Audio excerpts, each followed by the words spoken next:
নমস্কার। খবরের অন্তরালের খবর নিয়ে ক্যালকাটা ডায়ালগস থেকে মনোজ দাস। ভাবা গিয়েছিল মধ্যপ্রাচ্যের যুদ্ধ, আর যুদ্ধটা তো শুধু মধ্যপ্রাচ্যের নয়, মধ্যপ্রাচ্যের লড়াইটা হচ্ছে, কিন্তু তার অভিঘাত তো সারা পৃথিবী জুড়ে। এমনকি আমাদের ভারত, আপনার বাংলাদেশ, সব জায়গাতেই এই যুদ্ধের অভিঘাত সারা পৃথিবী জুড়ে। তো সেই যুদ্ধ বোধহয় থেমে যাবার একটা আলোর দেখা যাচ্ছিল। মানে 2 সপ্তাহ যুদ্ধবিরতি ঘোষণা হয়েছিল, কিন্তু সেই আমেরিকা ও ইরানের মধ্যে সেই নড়বড়ে যুদ্ধবিরতি 2 সপ্তাহ তো দূরের কথা, যেদিন যুদ্ধবিরতি হলো সেই দিন থেকেই সেটা গোলমাল শুরু হয়ে গেছে। যুদ্ধবিরতিতে মানে তৃতীয় দিনে পদার্পণ করার আগেই, আজ তৃতীয় দিন, 8 তারিখে হয়েছিল, 8-9, আজ 10 তারিখ। তো তৃতীয় দিনে পদার্পণের আগেই হরমুজ প্রণালীর পরিস্থিতি ও তার সঙ্গে লেবাননে যে ইসরায়েলি হামলায় 300 জনের বেশি প্রাণহানির ঘটনা ফের মধ্যপ্রাচ্যের চলমান সংকটকে প্রবলভাবে উস্কে দিল। মানে আগুনে যেন ঘৃতাহুতি হয়ে গেল।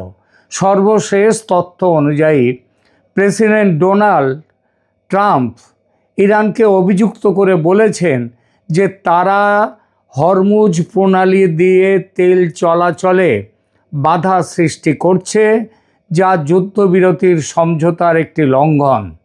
তিনি তেহরানকে সতর্ক করে দিয়েছেন যেন তারা কোনো জাহাজের ওপর শুল্ক বা টোল আরোপ না করে।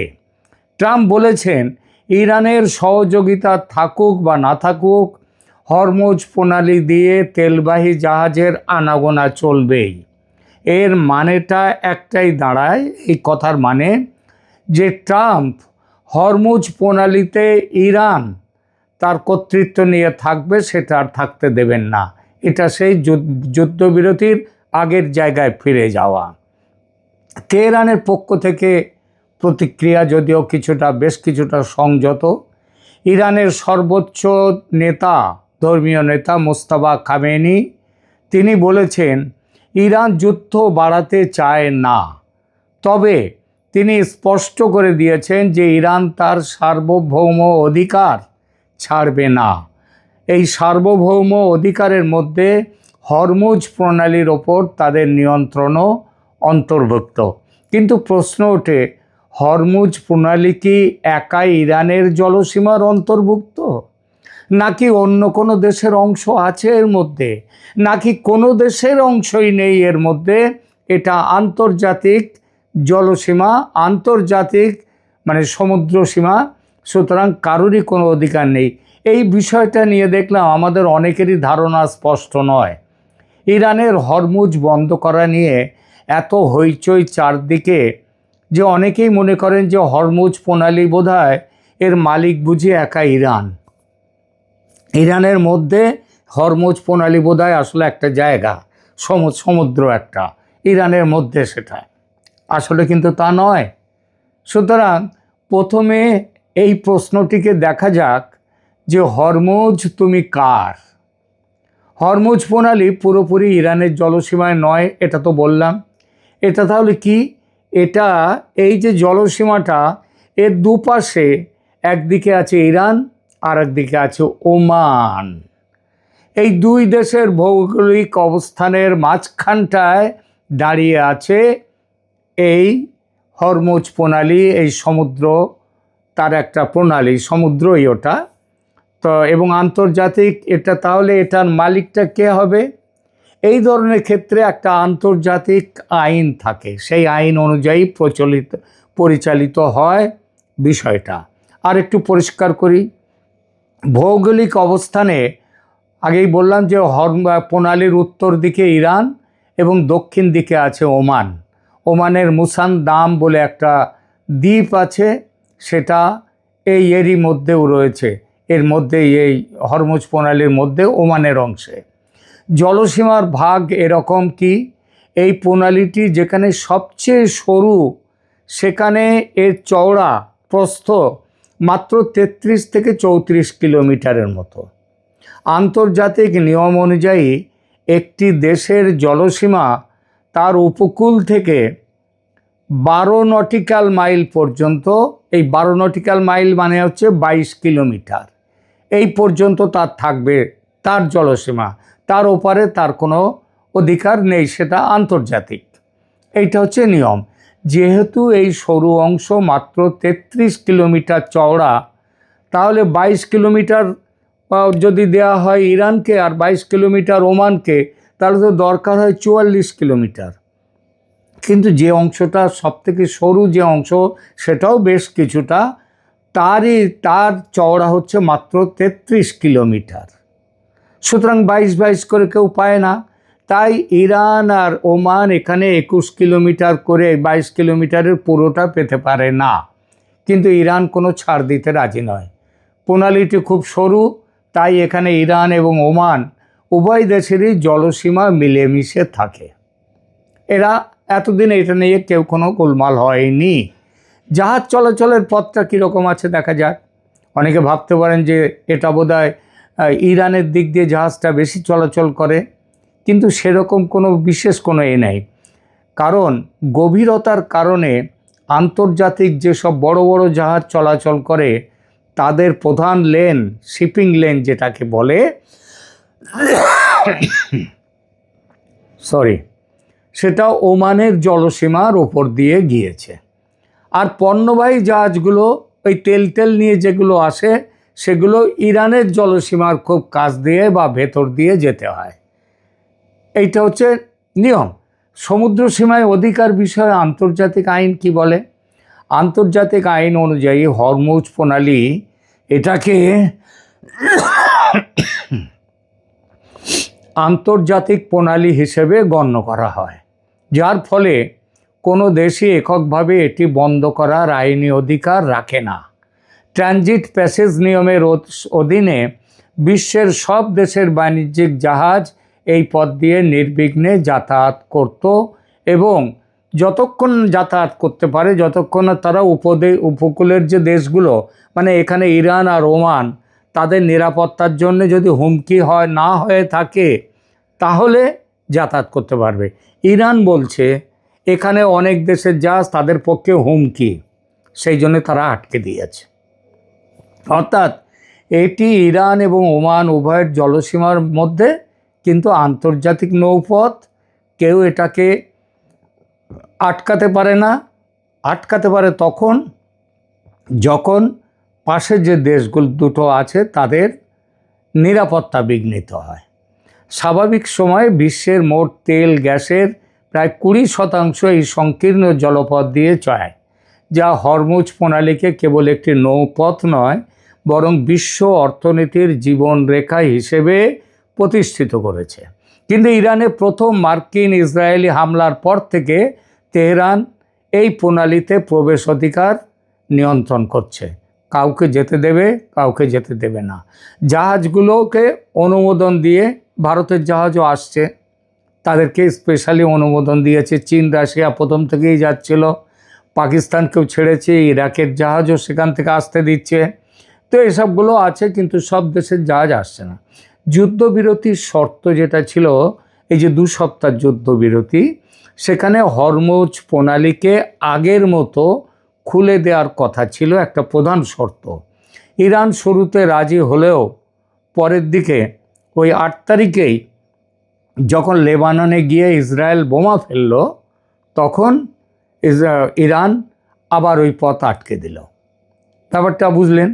তার মানে লেবাননে ইসরায়েলের হামলার প্রতিবাদে তারা আবার হরমুজ আটকে দিয়েছে। পরিসংখ্যান বলছে যুদ্ধবিরতি কার্যকর হওয়ার পর থেকে গত 3 দিনে মাত্র 10টা জাহাজ এই প্রণালী পার হয়েছে, যার মধ্যে মাত্র 4টে ছিল তেলবাহী ট্যাঙ্কার, যেগুলো ইরানের পাশ দিয়ে যাচ্ছে, আর 7টা ছিল অন্যান্য জাহাজ, তেলবাহী নয়, পণ্যবাহীও নয়। এটি স্বাভাবিকের তুলনায় প্রায় 90% কম। শত শত জাহাজ এখন প্রণালীর 2 মুখে আটকে আছে। ইরান কি বলছে এখন? ইরান তাদের নিয়ন্ত্রণের আরেকটি স্তর যোগ করছে। তারা বলছে জাহাজ পারাপারের জন্য টোল দিতে হবে। বিভিন্ন রিপোর্টে যা বলা হয়েছে, যে ইরান দাবি করেছে প্রত্যেকটি ট্রানজিটের জন্য এক একটা জাহাজকে $20 লক্ষ চার্জ করা হতে পারে, মানে প্রতি ব্যারেল পিছু তেলের জন্য $1 করে দেওয়ার দাবি ইরান করেছে। এমন ইঙ্গিতও দিয়েছে ইরান যে এই টোল পেমেন্ট এটা মার্কিন ডলারে করা যাবে না, এটা হয় ক্রিপ্টোকারেন্সিতে পেমেন্ট করতে হবে বা চীনের ইউয়ানে এর পেমেন্ট করতে হবে, মার্কিন ডলারে নয়। কারণটা সহজবোধ্য, যে তাদের বেশিরভাগ ব্যবসায়ী হচ্ছে চীনের সাথে, সুতরাং চীনের সাথে ওই ব্যবসাগুলো টাকাটা ইউয়ানে পেলে তাদের সুবিধে। আর আমেরিকারও অর্থনৈতিকভাবে আমেরিকাকেও ডাউন করা গেল। ইরানের রাষ্ট্রীয় সংবাদ মাধ্যম এটিকে যুদ্ধ বিধ্বস্ত দেশ পুনর্গঠনের জন্য তহবিল সংগ্রহ বলে ঘোষণা দিয়েছে। আন্তর্জাতিক আইন বিশেষজ্ঞরা বলছেন যে নৌ চলাচলের স্বাধীনতা রয়েছে, সুতরাং কোনো পেমেন্ট বা টোল ছাড়াই জাহাজ চলাচল করতে পারবে, মানে টোল ছাড়াই। হরমুজ প্রণালী অন্য যে কোনো সামুদ্রিক পথের মতোই মানব জাতির জন্য একটি উন্মুক্ত সম্পদ, এখানে কারোর দখল নেই। শেষ পর্যন্ত পরিস্থিতি এমন দাঁড়িয়েছে যে যুদ্ধবিরতি কোনো মতে টিকে থাকলেও একটি গুরুত্বপূর্ণ জলপথ এটা ইরানের কঠোর নিয়ন্ত্রণে রয়েছে, এবং এই পথের নিয়মাবলী কে নির্ধারণ করবে, কিভাবে নির্ধারণ করবে, সেটা নিয়ে উত্তেজনা বাড়ছে। এর মধ্যে একটা মজার কথা শুনুন। বিজনেসম্যান ট্রাম্প এখানেও একটা ব্যবসার খেলা খেলতে গিয়েছেন। তিনি প্রস্তাব দিয়েছেন হরমুজ প্রণালী নিয়ন্ত্রণ করা ও টোল আদায়ের ব্যাপারটা ইরান ও আমেরিকা মিলেমিশে দেখবে যৌথভাবে। অর্থাৎ তাহলে কি আমেরিকার প্রস্তাব ট্রাম্প সাহেবের, টাকা পয়সা যা টোল থেকে উঠবে দুভাগ করে বাটোয়ারা করে নেবেন। ইরান এই প্রস্তাবে এখনও সম্মতি বা অসম্মতির কথা কিছু বলেনি, তবে সারা বিশ্বে শোরগোল পড়ে গিয়েছে। পৃথিবীর বহু দেশ আপত্তি তুলেছে এই ব্যবস্থায়, যে কেন আমরা টাকা দেব, তোমরা মিলেমিশে ভাগ করে নেবে, এটা আবার কি। ফলে ট্রাম্প সাহেব আবার ক্ষেপে গেছেন, ইরানকে হুমকি দিতে শুরু করেছেন, হরমুজ আটকানো যাবে না, আটকালে যুদ্ধবিরতি বানচাল। হরমুজে তো এই হাল। ওদিকে লেবাননে গত দুদিন দমাদম বোমা বর্ষণ করেছে ইসরায়েল। বহু সম্পত্তি ধ্বংস, 300-র ওপর মানুষের মৃত্যু, বহু আহত। এই বোমা বর্ষণে ইরান ক্ষেপে গেছে, বলছে লেবাননে ইসরায়েলি হামলা যুদ্ধবিরতির শর্ত ভঙ্গ। ইসরায়েলের জবাব, যুদ্ধবিরতির আলোচনায় লেবাননের নামগন্ধ কোথাও ছিল না। আমেরিকাও বলেছে না না, লেবানন নিয়ে তো কোনো কথা হয়নি। আর লেবাননে ইসরায়েলের হামলা দেখে পাল্টা কারণটা কি? কারণ লেবানন এবং সেখানকার হেজবোল্লাহ, তার সাথে তাদেরকে বলা হয় ইসরায়েলের প্রক্সি, ইসরায়েলের পক্ষে আছে তারা।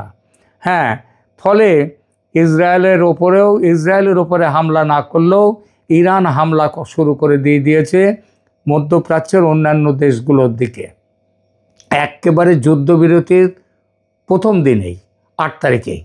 ফলত 8 এপ্রিল 2026 পাকিস্তান ভিত্তিক মধ্যস্থতায় আমেরিকা ও ইরানের মধ্যে 2 সপ্তাহের যুদ্ধবিরতি ঘোষিত হলেও গত 48 ঘন্টায় বেশ কিছু আরব দেশে ড্রোন ও ক্ষেপণাস্ত্র হামলার খবর পাওয়া গেছে। ইরান এবং আমেরিকা আনুষ্ঠানিকভাবে যুদ্ধবিরতিতে রাজি, তবে পরিস্থিতির বাস্তবতা কিন্তু তা নেই, অত্যন্ত জটিল এবং উত্তপ্ত। যেমনটা বললাম, যুদ্ধবিরতি ঘোষণার পর 8-9 এপ্রিল বিভিন্ন আরব দেশে ইরানের হামলা চলছে। সংক্ষেপে একটু বলি সেই সব হামলার কথা।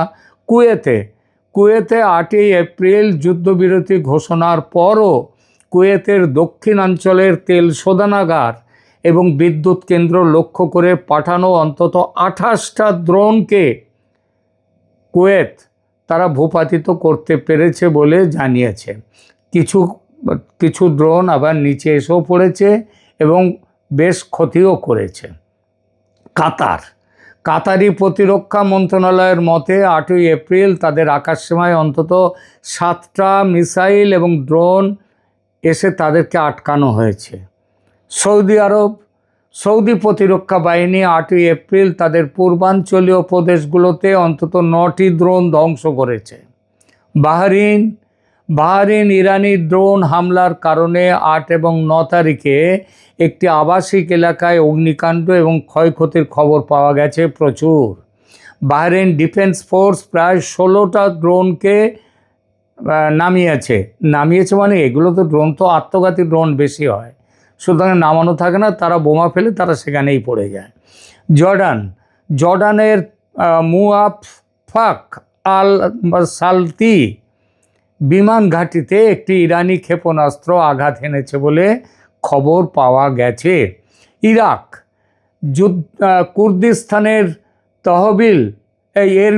কুর্দিস্তানের এরবিল এবং হারির বিমানবন্দরে ড্রোন হামলা করেছে ইরান।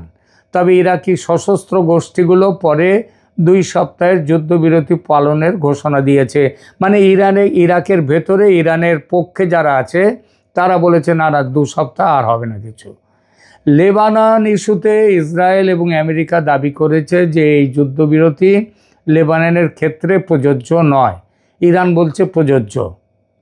ফলে ইসরায়েল দক্ষিণ লেবানন ও বেইরুটে হিজবুল্লাহর লক্ষ্যবস্তুতে অপারেশন ইটারনাল ডার্কনেসের মাধ্যমে ব্যাপক বিমান হামলা চালিয়ে যাচ্ছে। এর প্রতিক্রিয়ায় হিজবুল্লাহ 9 এপ্রিল থেকে ইসরায়েলের ওপরেও পুনরায় হামলা শুরু করে দিয়েছে। তাহলে যুদ্ধবিরতির আসল চেহারাটা দেখলেন? এই যে যুদ্ধবিরতি এটা কদিন হবে থাকবে ঘোর সন্দেহ আছে। এখনও একমাত্র এখানে ইসরায়েল তার বাঁচা মরার লড়াই হিসেবে বেছে নিয়েছে, আবার এই বাঁচা মরার লড়াই ইরানের কাছেও। আর আরব দেশগুলো এই 2 শক্তির চাপে এবং আমেরিকা আরব দেশগুলোতে ঘাঁটি গেড়েছে, সুতরাং তারাও যুদ্ধের শিকার হচ্ছে। এই পরিস্থিতি থেকে পরিত্রাণের পথ ছিল আজ 10ই এপ্রিলে আজকেই ইসলামাবাদের শান্তি বৈঠক। সেখানে ইরানের 10 দফা দাবি আর আমেরিকার 15 দফা দাবি নিয়ে বৈঠকের কথা ছিল, কিন্তু সে বৈঠক এক অদ্ভুত কারণে ভেস্তে গেছে। কারণটা কি জানেন? গতকাল পাকিস্তানের পররাষ্ট্রমন্ত্রী ইসাক দার এক পোস্ট দিয়ে বলেছেন ইসরায়েল লেবাননে গণহত্যা চালাচ্ছে। ব্যাস, এতেই ক্ষেপে লাল ইসরায়েল। বলেছে পাকিস্তানের বৈঠক করবেন না, কারণ পাকিস্তান ইরানের পক্ষে, পাকিস্তান লেবাননের পক্ষে, সুতরাং আমরা পাকিস্তানে গিয়ে কোনো বৈঠক করব না। তারা এখনও অনড় আছে। শেষ সংবাদ পাওয়া পর্যন্ত ইসাক দার তার সোশ্যাল মিডিয়া পোস্ট ডিলিট করে দিয়েছেন, কিন্তু ইসরায়েল শান্ত হয়নি। বৈঠক হবে কিনা ঠিক নেই। সব মিলে যা অবস্থা, তাতে 2 সপ্তাহ যুদ্ধবিরতি 2 দিনের মধ্যেই মুখ থুবড়ে পড়বে কিনা সেই চিন্তা এখন আবার ছেয়ে ফেলেছে সারা পৃথিবীকে। আপনাদের কাছে নিয়মিত খবর পাঠাবো, যুদ্ধের খবর, মধ্যপ্রাচ্যের খবর। থাকবেন, সাবস্ক্রাইব করুন আমার চ্যানেল ক্যালকাটা ডায়ালগস।